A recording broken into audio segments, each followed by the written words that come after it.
Ark awakens in front of a tree and is left concerned by his situation.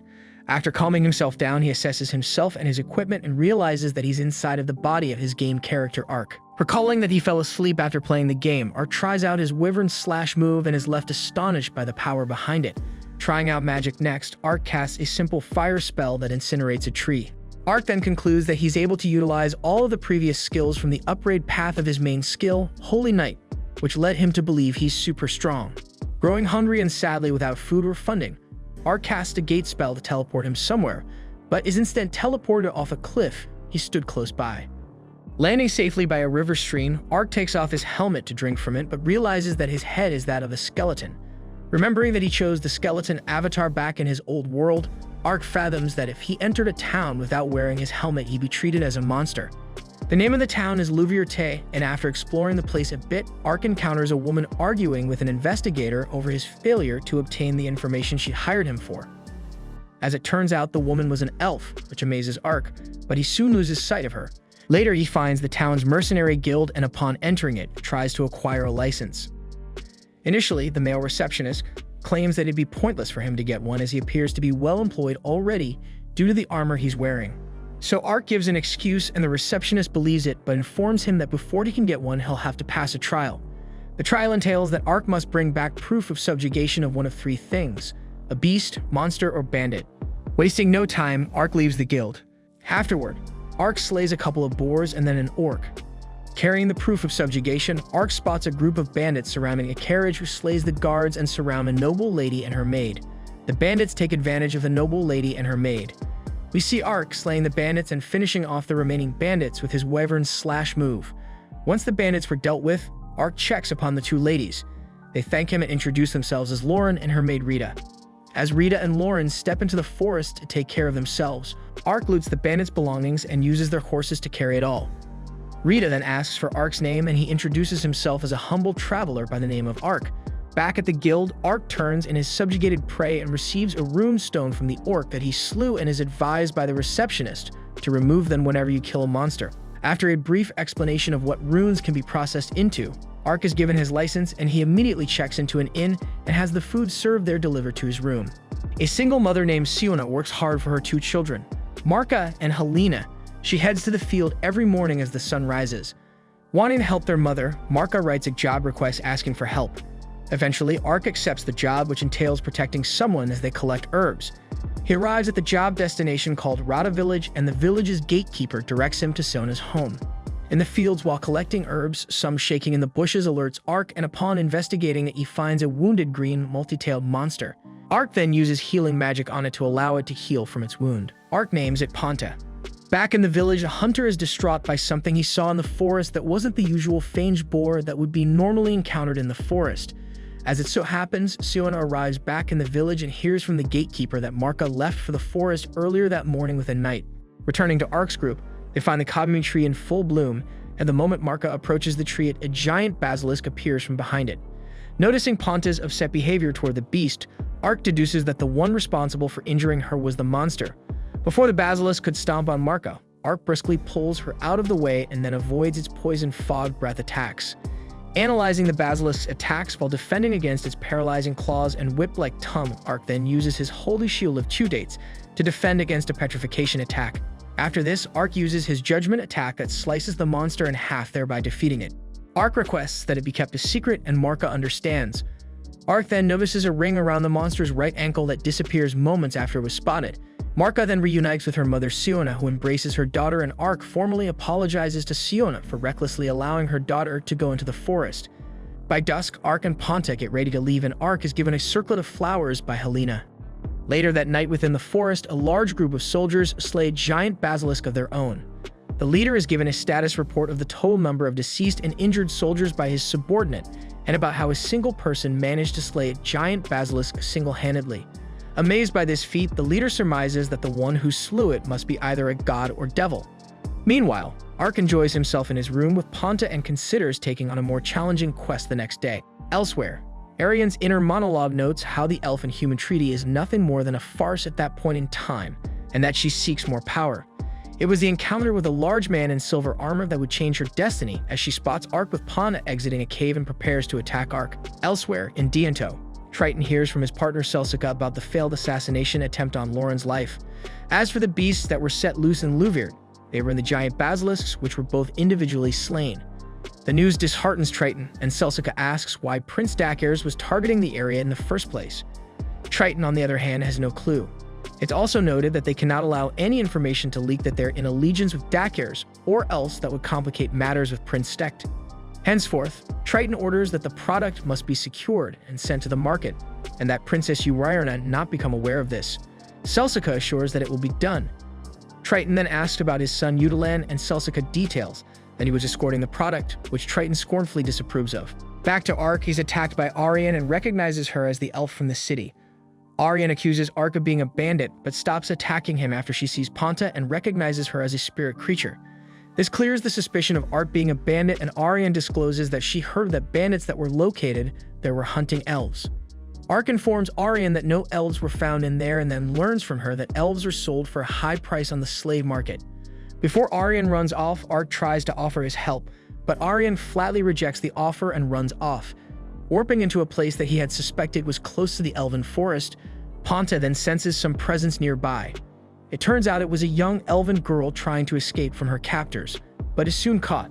The aforementioned Udolan was the leader of the bandit captors, who not only taunts the girl for trying to escape, but also stabs her in the leg as well. Ark watches it all as it unfolds, and before he can make a move, Aryan appears and takes out a couple of bandits with a single swipe. One of the bandits recognizes Aryan as a dark elf, a rare type of elf, and would fetch a great price, which Udolan claims that he doesn't care for her and that bandits are to do whatever they please with her. A large number of bandits then surround Aryan, but she instantly defeats them, and one of the remaining bandits recognizes Aryan as an elven warrior.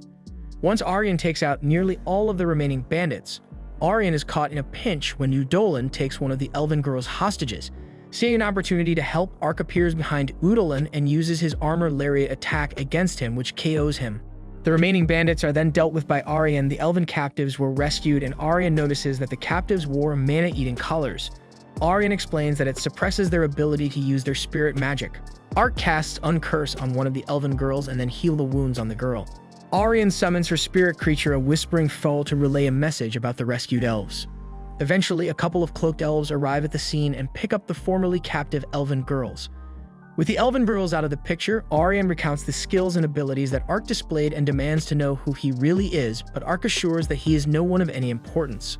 Just the whispering foal returns and relays a message from someone claiming that the main perpetrator's HQ was located in Diento, and that they're going to make a move on there soon. In light of this, Aryan asks to hire Ark for his services. Ark accepts Aryan's offer. Using a magic spell Gate, Ark teleports the group to Lytle River, which surprises Aryan as she notices Diento in the distance. When they arrive in the city, they wait for Danka. Danka discloses the location of their target area within the theater district. That night, the group heads out to their destination while being tailed by an unknown person. Using Dimension Move, Ark teleports the group to the rooftop of their destination. After Aryan struggles to get inside the building, Ark uses Dimension Move again to teleport Danka, Ponta, and himself into the building. Searching around the inside of the building, they find that some of the bandits were killed. From there, they all split up to investigate the building so they can cover more ground. Ark uses Dimension Move to cover the sound of his tracks as he moves around the building, and the moment he finds more dead bandits in a room, he's attacked by a ninja. Exuberant over this discovery, the ninja asks Ark how he knows that she's a ninja, but calms down after seeing Ponta. The ninja deduces that Ark is there for the enslaved elves and then gives him a roll of paper, which she claims will be of use to him, the location of the elves. The papers which the ninja gave to Ark turn out to be paper contracts for elven slaves, and Ark shows this to both Aryan and Danka, while also mentioning there are 2 more elves in the Lord's palace. When asked about where he found the papers, Ark claims that he found them on one of the bandits there. Down in the basement area, the elven girls are freed by Ark. Ark then uses Dimension Move to reach the Lord's palace. Having 2 elven ladies by the names of Sina and Una restrained on his bed, Triton prepared to have his way with them, but first chastises his son, Udalan, for his recent failure. Elsewhere, Ark and Aryan manage to successfully land on Triton's mansion and catch the attention of a couple of guards. At that moment, Celsica informs Triton about the intruders in the mansion, and when he claims that the invaders are monsters, the door behind him explodes. Aryan then incapacitates Triton, while Ark scares the daylights out of Udalan and in the process finds a hidden room. The 2 elves then leave, and Aryan goes to check up on Ark, who loots the gold from the hidden room. Several bombs are detonated across the mansion, and because of this, Ark and Aryan teleport to a safe location. She offers Ark to accompany her to the elven lands where more elves are being held captive. Ark claims he can never take off his armor, and Aryan asks why.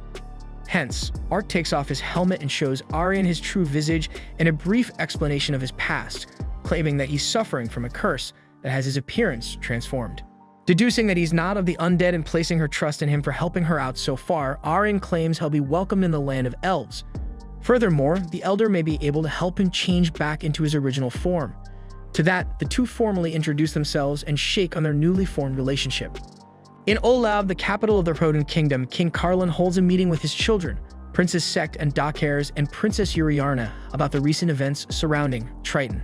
Sekt mentions that Triton was illegally selling elves to the eastern country, which Dockhairs refutes, but Sekt claims that Dockhairs is standing up for him. The comment upsets Dockhairs, who speaks defensively, but is stopped by King Carlin and speaks in favor of Dockhairs while claiming a full investigation must be had before any conclusion would be drawn. King Carlin then asks for Uriarna's opinion on the matter, and she claims that she heard the rumors being spread about the elven slaves causing the imposed treaty to be broken. That would cause raised tensions with their kingdom and other nations, hence they need to find the truth immediately. She also mentions the backlash from the elves themselves, and Sekt mentions that the other nations would hold them responsible. Therefore, King Carlin assigns Uriarna to visit Limbo and discuss any tensions that have arisen there. Sometime later in Olav, Uriarna is served tea by her maid Ferna. As she goes to drink it, she mentions her suspicions that her brother Dockhairs is involved in the elf trade incident, and that Sekt will go after him about it. Meanwhile, Ark and Aryan arrive at their destination of Lalatoya. The gate to the village opens and Ark follows Aryan to the Elder's house. At the Elder's home, Ark and Aryan are met by the Elder and his wife Dylan and Glenys, both of whom are Aryan's parents. Dylan formally thanks Ark for all of his achievements towards the elven village, but he does rebuke Aryan for attacking Triton's manor. Understanding the problem at hand, Dylan says that he'll inform the other elders in Maple to alert them of the trafficking contract that was uncovered. The following morning, Ark wakes up and learns that Aryan and Dylan have already left from Glenys. Aryan and Dylan listen to the elders debate on how to proceed with the humans violating the 400-year treaty about enslaving elves. The result of the discussion is settled by Elder, who suggests they observe the Rodent Kingdom's reaction to the attack on the Lord's manor. Returning to Ark, he spars against Glenys, who quickly overwhelms him with her swordplay during their sparring match together. Dylan briefs Ark on the current situation decided by the elders. He also hires Ark to hunt down the names on the contract while also freeing any elves he encounters. Admitting that the pay he received for the job would be inadequate, Dylan bargains with Ark and offers him information on how to break his curse to make up for his reward. Dylan then informs Ark of a magical spring near Lord Crown that can remove curses. However, it's also a place where the Dragon Lord makes its home, and the spirit animals also inhabit the area. Because of the risks it imposes on a human, an elf would have to act as a mediator to be granted access there. Ark accepts this reward, but internally notes how his curse was an RP thing. However, if his condition was a curse, he'd be able to dispel it with one of his spells. However, spells such as those hurt the undead and could harm him. Ark casts Uncurse on himself to test this theory, and to his amazement, it works without inflicting any harm. Ark and group set out for Olav, the capital of the Rodent Kingdom, and Ark reflects on how the skeleton body is in fact due to a curse. Although he can cast an Uncursed spell on himself to cure his condition, the effects are sadly temporary. The following day, Uriarna, accompanied by her maids, settle in their horse-driven carriage. It's planned to regroup with their guards midway in the nearby forest to keep up a fast pace and reach the Grand Duchy of Linbolt with all possible haste. Unbeknownst to them, they were being closely watched from the shadows by an elusive figure. Back to Ark's group, they close in on where the haunted wolves are sent to be. They're attacked by haunted wolves, which most are illusions cast by the wolves. They both handle themselves against the haunted wolves, and soon Ark locates the leader of the pack. Confronting the pack leader, Ark sees that it has a similar ring attached to its leg that he once found on a giant basilisk. Ark manages to cut the ring off of the pack leader, which allows it to regain control of itself and call its pack members to regroup with it and leave. Aryan regroups with Ark and learns from him about the rings he found on the haunted wolf and giant basilisk that attacked them in the past. Meanwhile, Uriarna's carriage progresses to the forest. She is fully aware that her brother Dockhairs is the ringleader responsible for the elven slaves and that her other brother's sect would allow things to play out without getting involved. Just then, the carriage starts to shake and a couple of the guards outside shout that they're under attack. Returning to Ark's group, Orion prepares to skin the tail fur from the wolves and Ponta hears a disturbance in the distance and heads for it.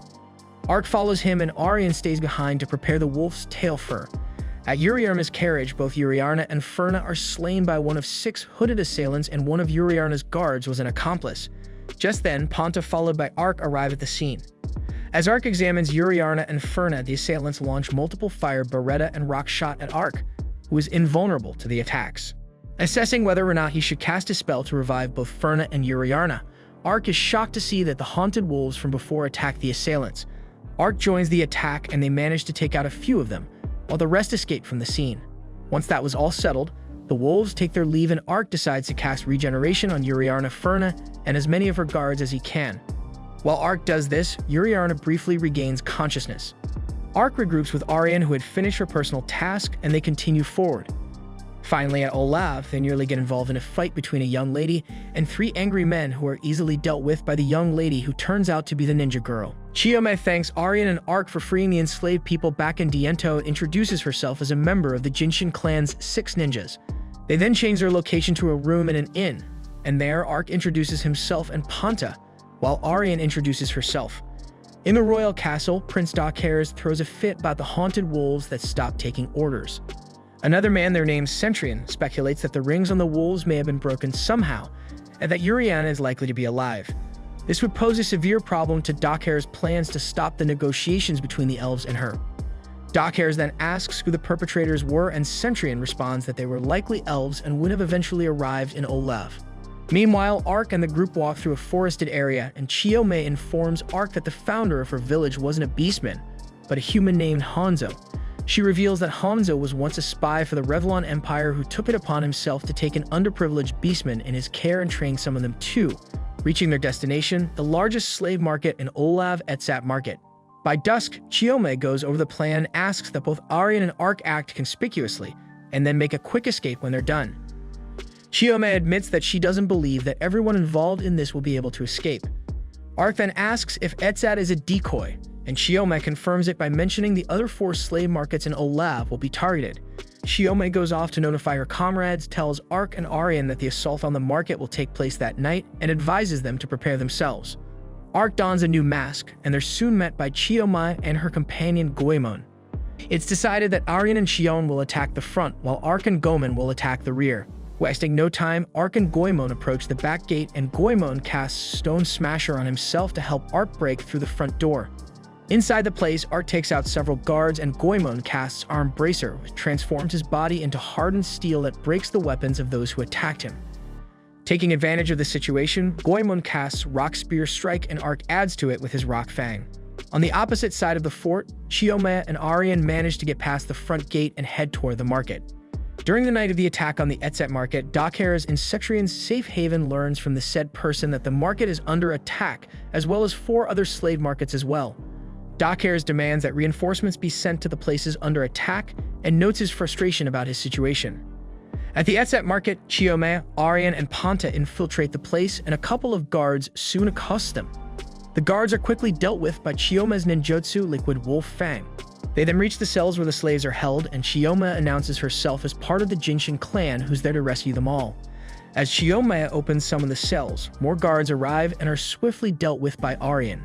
Outside in the market compound, Ark and Goemon arise from the rubble and are soon joined by Chiome's group, who informs them of the Beast People's whereabouts. Goemon decides to stay alone and defend the area if reinforcements arrive, leaving Ark and the others to return to the market and free more of the slave held captive. Once they do, Chiome finds a pile of dead bodies, and a slave informs them that slaves who were sick or injured were disposed of. Ark pulls Chiome together, and they all regroup with the slave in the hall and then teleported out by Ark's magic in large groups. Once that was settled, Ark returned to the market compound to assist the injured and belabored Goemon. With Ark using his Rock Fang and Goemon using his Rock Spear Strike, they managed to decimate the reinforcements without a hassle. After this, the two reconvene with Orion and Chiome and bring along the deceased slaves' bodies. Once the bodies are properly and respectively laid out on the ground, Arian cremates them. Meanwhile, Terlahir is assassinated by Cetrian, who is in cahoots with Prince Sect, who learns from Cetrian about the freed slaves and Uriarna's supposed demise. Pleased by the news, Sect asks Cetrian to spread the news of Uriarna's death and relishes that he now is the sole heir to the throne. Time passes and Ark's group returns to Olav. They ride on a boat steered by Goemon and learn from Chioma that Goemon and her will head to a hidden village in the Calcut Mountains. She then claims that she'll give them the important information she had promised them. In the Grand Duchy of Linbolt, Uriarna reaches her sister Siriarna's castle, and she learns from her sister about her supposed demise. After contemplating the situation over, Uriarna tells her sister not to inform her father about her survival and instead hopes to continue her duty by speaking to the elves. Back to Ark's group, Arian relays a message through a whisper bird so Danka can be brought up to date with the current events. A flashback of the information given by Chioma that the location of the remaining elven slaves are at the Holy Revlon Empire. Meanwhile, in the imperial capital of the Holy Revlon Empire, Emperor Domitianus learns of the death of Terlahir from his chancellor Velmos.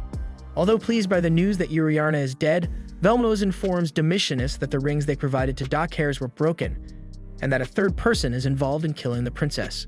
Domitianus speculates that Sect was the likely one to do it and asks about Fumba's progress in bringing Olav to ruin. Velmos happily announces that his progress is coming along smoothly.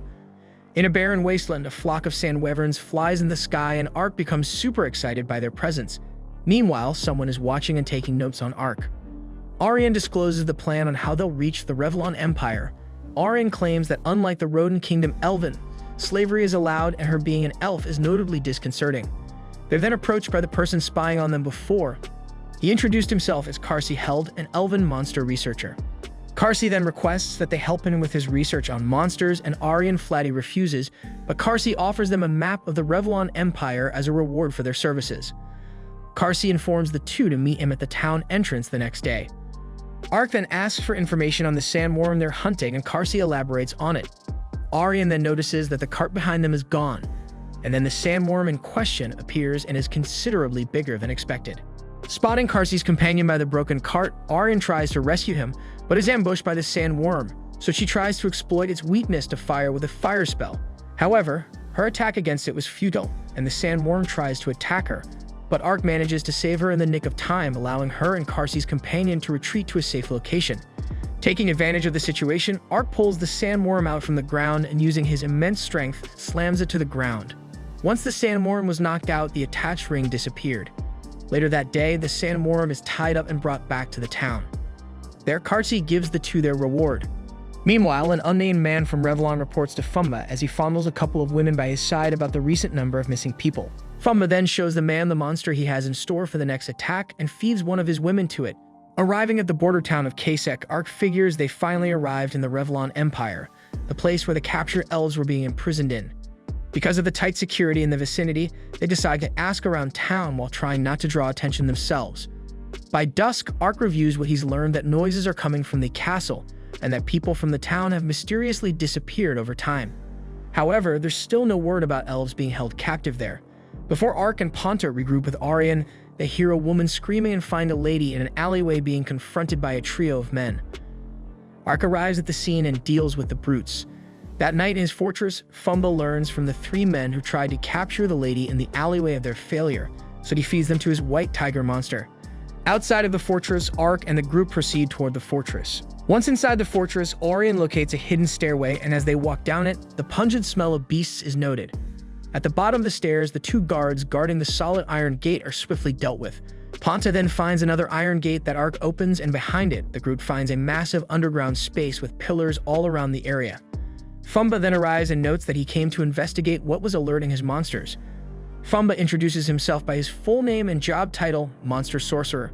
He goes on to explain the extent of his skill in his profession, which concerns Ark, and then spots the rings attached to his belt match the ones he's encountered before in his travels. Figuring that Ark doesn't believe him, Fumba summons his white tiger monster to deal with him. Ark places Arian at a safe distance and asks Fumba about the elves who arrived there 4 months ago. Fumba then reveals that while most of them were sent to the Empire for their magical experiments, the remaining ones were used for his amusement. Hearing that, Ark slices off the monster's head with a single swipe and admits that he's encountered a fair amount of villainy since he's arrived in that land. Unfazed by this, Fumba summons a horde of monsters, but Ark briskly deals with them all with his sword and skills like Shield Bash. Still unfazed by this outcome, Fumba points out that Arian is in a pinch, and Ark then sees that an orc was about to crush her with its club. However, the orc is entrapped in a body of water called Liquid Prison created by Chioma. Although Fumba tries to summon more monsters, he's told by Chioma that her comrades have eliminated them all. Just then, the ground starts to tremor and Fumba claims that his masterpiece is Humbrian. He'll settle the score outside and flees the scene. Teleporting outside with Aryan in his arms and both Panta and Chioma on his shoulders, Ark recognizes the monster that escapes from the fortress as a Hydra.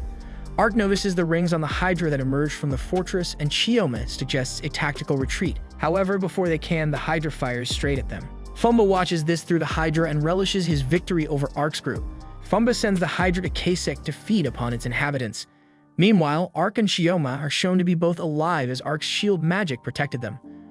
Despite Aryan wanting to go after Fumba, Ark suggested that he hunt the Hydra heading for Kasek. Figuring Ark could do it alone, Chioma and Aryan go by themselves to hunt Fumba.